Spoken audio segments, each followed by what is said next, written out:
Hola queridos amigos, aprovechamos que hay un ratito libre para resolver unas preguntas que de manera concreta hicieron a lo largo de la semana. Ciertamente saben que estas catequesis se van haciendo en tiempos libres, entonces cuando hay tiempo libre pues no hay posibilidad de hacerlas, pero bueno, retomamos, sobre todo porque me pidieron que explicara un poquito el Evangelio y las lecturas de la semana pasada y también de manera concreta a lo que se refiere el Evangelio cuando dice que al que tiene se le dará y al que no tiene eso poco que tiene se le quitará. Bueno, ¿qué nos dice el Evangelio del domingo pasado junto con las lecturas? Habla de San Pablo, que nos dice, voy a ponerlo aquí tengo mi acordeón, es mi salito mensual, porque hay un punto interesante. Dice, hermanos, ya sea por mi vida, ya sea por mi muerte, Cristo será glorificado en mí, porque para mí la vida es Cristo y la muerte una ganancia. Por eso, si el continuar viviendo en este mundo me permite todavía trabajar con futuro, no sabría yo qué elegir. Porque dice, por una parte, quisiera morir por Cristo, eh, y es mucho mejor que el permanecer con vida. Entonces, vemos que San Pablo tiene dos anhelos, el anhelo de trabajar por Cristo en esta vida, que es algo muy bueno, pero también el anhelo de la vida eterna. Entonces, él ve todo a la luz de la vida eterna. Entonces, digo, si vivo, vivo por Cristo. Vivo para Él, trabajo para Él. Y si muero, muero por Él. Entonces ya gano la vida eterna. Tengo todo aquello que he anhelado y que he deseado. Esto nos mueve a ver todo con la luz de Cristo, con la luz de la vida eterna. Si trabajo aquí, trabajo para la vida eterna. Todo es por Cristo. Si muero, si he trabajado por Cristo, anhelo la vida eterna. Entonces nuestros anhelos tienen que estar por encima de este mundo. Y el Evangelio habla de aquel Señor que fue llamando a distintos trabajadores a distintas horas del día, algunos al principio, otros en medio, otros al final. A los primeros les prometió un denario como paga y a los demás les prometió lo justo. Entonces, él fue, digamos, llamando a lo largo del día y a la hora de pagar a todos les dio un denario, lo cual molestó a los que habían llegado al final. Aquí nos lleva a entender dos cosas. La justicia de los hombres no es igual que la justicia de Dios. Él sabe dar a cada quien lo que le corresponde en el momento y la forma adecuada. Algunos padres de la iglesia cuando analizan este pasaje del Evangelio dicen que representan las distintas etapas de la revelación. La revelación a Abraham y posteriormente cómo fue pasando por Moisés, por los profetas, hasta que llegó a los últimos tiempos en Jesucristo y de ahí todo el cristianismo. Entonces, queridos hermanos, nosotros los cristianos somos los últimos llamados, somos los que llamó al final del día, según los padres de la iglesia. Pero aún así las promesas de la vida eterna son las mismas que al principio. ¿Qué quiere decir? Que no importa el momento en el que fue llamando Jesucristo o que fue llamando Dios mismo al pueblo de Israel y después al pueblo cristiano, las promesas de salvación son las mismas para todos. Y también otro elemento que podemos rescatar de este evangelio es la plenitud de una vocación o la del tiempo. Recuerdo mi director espiritual, en paz descanse, Santo Varón, decía, yo conocí a una religiosa que al mes de haber hecho su profesión perpetua falleció.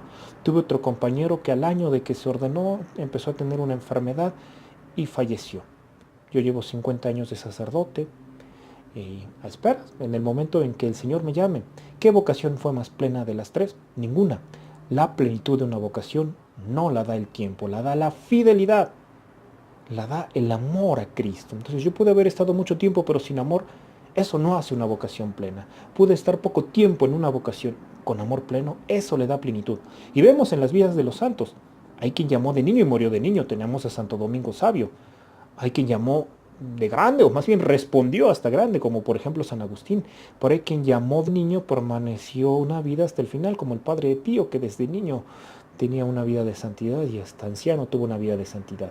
Y todas esas vocaciones fueron vocaciones a la santidad. Entonces la santidad no la del tiempo, sino la respuesta plena a Cristo en el momento en el que Él hace el llamado.